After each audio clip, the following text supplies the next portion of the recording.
the men's race. Come join me with times. We're going to break down times. We have a cool interview coming up. I told him hopefully he'll come back because I really want to talk about natural luge. Leon Felderer used to compete in natural luge, but before he comes, let's just talk about what's going on. Okay, so Max Langenhahn, he won here last year, and he was tied with this guy, Wolfie Kindle. Can you see it on the TV? Okay, great. So Max and Wolfie tied here last year, which was really cool because there's rarely ties in the sport of luge.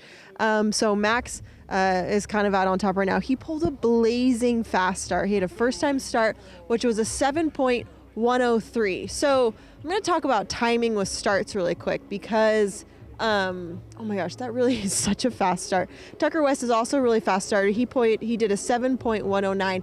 So that is 6 thousandths ahead at the start. So if someone has a start that is 100th faster at the start, that could equal about 1/10 of a second at the bottom. So it's difficult because if you come up the outrun, the finish, and you see your time and it's just not that fast and you're like, wait, why wasn't it fast? But you go and look at the times because times don't lie. You see that your start is already slow. So for instance, Max Langenhahn pulled a 7.103, and then let's say, I'm not trying to pick on anyone here, but I'm just trying to make a point. So Christers Apperiods, one in Segulda, incredible athlete, already 500ths back at the start. So that's a major deficit to try and make up in the track. It's really difficult to do. There's some tracks that are really long where you can have the opportunity to make up the time towards the bottom, but and Altenburg is a long track, but if you're already 500ths back at the start, and then think about the speed. We're really going to get into this right now because remember how we talked to Alex Ferlazzo yesterday and he talked about graphs and all that good stuff. So this is the technique in the business of starts. But Leon just looked at me. I'm going to wave him over. But really quick, so when you have 500ths back at the start, think about the speed. Yeah, come join me. He can talk about this too. The speed that you have at the start makes such a difference. So really quick, I'm talking about times. Everyone, this is Leon Felderer, Team Italy, extraordinaire. We're so lucky to have him today. So I'm trying to talk about times and like how athletes look at them and why they're important. So I pointed out Max Langenhahn pulled a 7.10, and then like Christers Apperiods pulled 7.15. So like 500ths back at the start is like, I mean, that's a major amount. So like, how does an athlete make that up going down the track, or is it too hard to make up? It's too hard to make up, especially here on this track because you go so flat for so long, and you can see already at the second split time he's behind 800ths and not 500, so that will increase, and the athletes then try to decrease going down the track and build speed at the bottom of the track, and we see somebody do that, but it's not that easy because as you can see, Max has the one from top to bottom. So that is a fast start, a 7.10. That's what. How does he have such a fast start? Like, what makes someone have a fast start? I don't know. You might have to ask him about that. No, I think he has a strong pull and long pedals, and maybe he had also a good start cone. I did not see that, to be honest, but I think he got it right. Okay, so Dominic Fischnaller, your compadre, your teammate, sitting out of 4th. His times pulled a 5th place start. Is that pretty average for Dominic? How fast does he pull normally?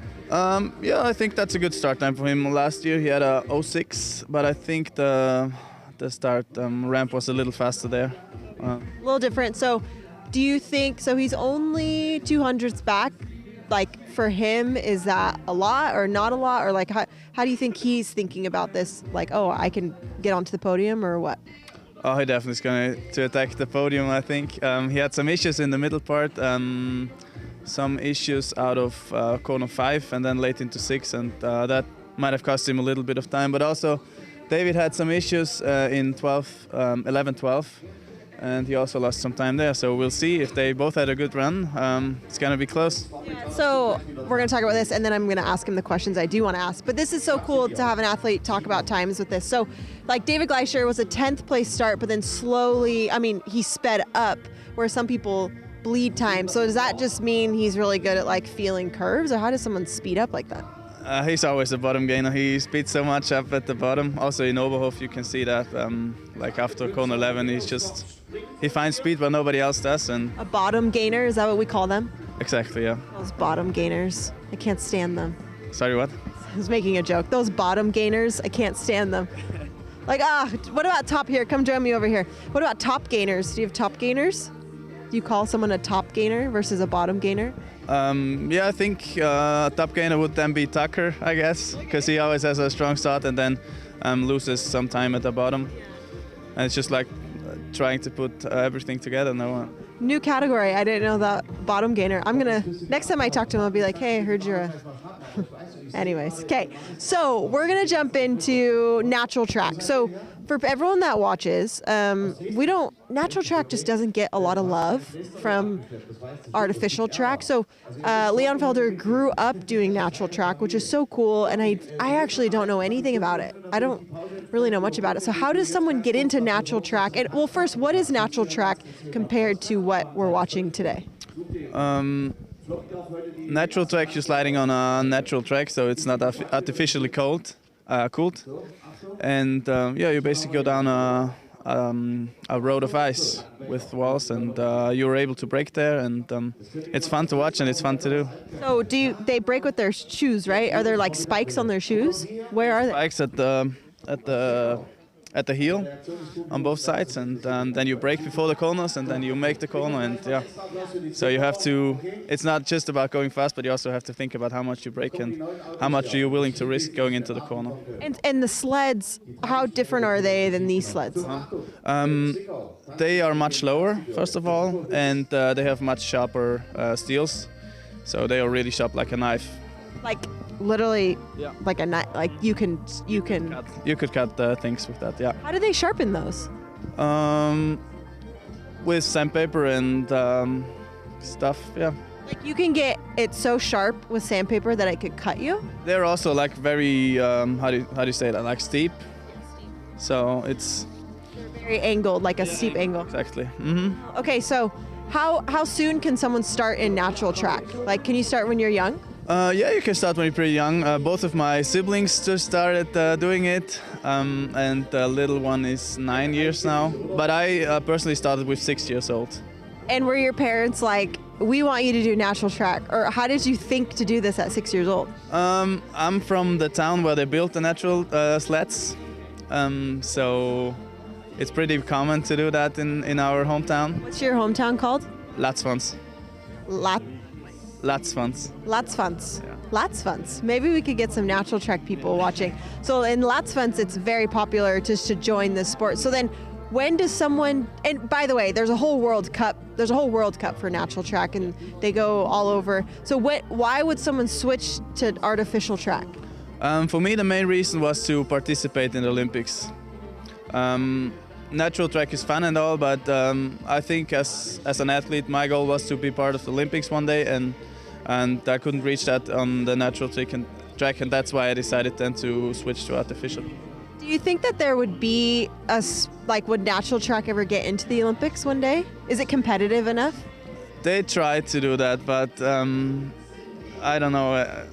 They tried really hard to do that like already 10 years ago, and they wanted to get it into the 2026 Olympics, but I think that they did not succeed with that, unfortunately. Yeah, interesting. So how do you, when you drive in natural track versus this track, how do you switch your mindset, from the driving? Because the driving is different, right? The technique. So, how do you... I feel like I'm just trying to learn for myself. I watch it and I'm like, how do they do this? So when you switched to artificial track, was it easy to learn how to steer, or was it a different concept? It's similar, I say. You still steer with your pressing the feet against the kuffens, and then you go that direction. But it's on artificial track, you still have the angle on you're on the corner, and in natural track you're on the road basically. You're not feeling any pressure. And but the steering itself is much harder, I'd say.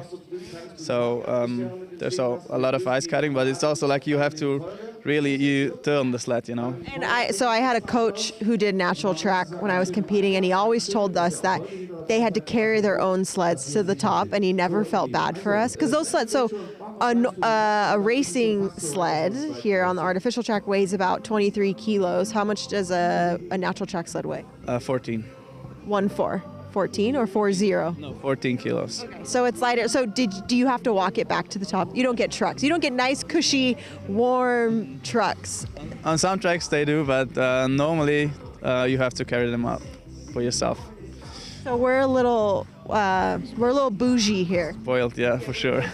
And when you crash on a natural track, does it hurt as bad? It hurts a lot, yeah. And I feel like it's much scarier to hurt yourself there. As the runner, could you get... Exactly. The runners are very sharp, and you also go directly into the wood wall. It's a wood wall? I'm imagining there was like nice, like you see that blow up? Yeah, no. I was imagining it was something like that. There's a sponsor blow up thing up there that looks nice and cushy like a pillow. I was imagining the track was lined with that. So it's lined with a hard wood wall and you just splat into it? Yeah, exactly. On some tracks there are plastic walls, but they are also very not nice going into it, you know. It sounds not fun and scary. But this also is the same sometimes. It is fun though. It's very fun to do. So crashing, if you were to rate it, crashing on this track versus a natural track, which is worse? Here is also scary to crash, to be honest. But I'd say crashing here because the chances of getting hurt are less than on natural track. Okay, well, super cool. Thank you for. I wish we could join forces more with natural track because we're all luge athletes, and I wonder if there's something that could cross between the sports. And it would be cool if we could go to so they have World Cups, right? Do a lot of people go to them? Sorry, what? Do a lot of fans go to the World Cups? Yeah, I think they just hosted the World Championships, if I remember correctly. Well, maybe also not. But I think there were a lot of people watching because it's so much fun to watch also. It looks very spectacular. Okay, well, I hope one day that I can do it. I think it's like Morris, we can go. We can? Yeah. Okay, I'm going to hold you to that. We'll do it. No, though. Not on ice, on snow we can. That's nicer. It's a nicer... It's easier to break, yeah. Okay, that's good. I like that. So we are mid-race run right now. We're going to show you a little bit of stuff. I caught up earlier this week with Jessica Degenhardt. She was our athlete of the week, and we got to break down her life and everything about luge. So here's a little bit about Jessica Degenhardt with our athlete of the week.